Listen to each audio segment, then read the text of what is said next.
সেই মুক্তিযুদ্ধকে অনেকে খাটো করতে চান, আবার দ্বিতীয় মুক্তিযুদ্ধ বলে। কাজে এটাকে খাটো করার কোনো সুযোগ নাই।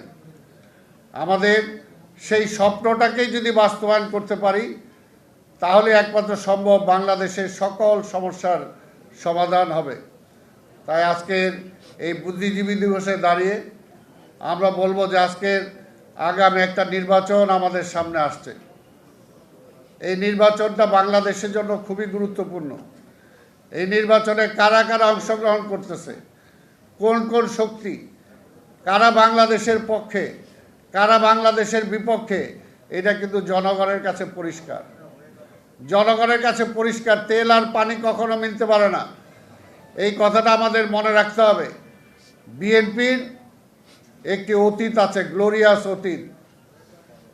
প্রত্যেকটা মানুষেরই অতীত দেখেই কিন্তু বিশ্লেষণ করা যায় এই মানুষ অতীতে এই করেছে, কাজে ভবিষ্যতে সেইটা করতে পারবে।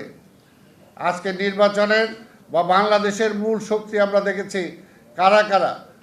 আজকে বিএনপি বলি, আজকে জামাত বলি, আজকে আওয়ামী লীগ বলি, প্রত্যেকেরই কিন্তু একটা অতীত আছে।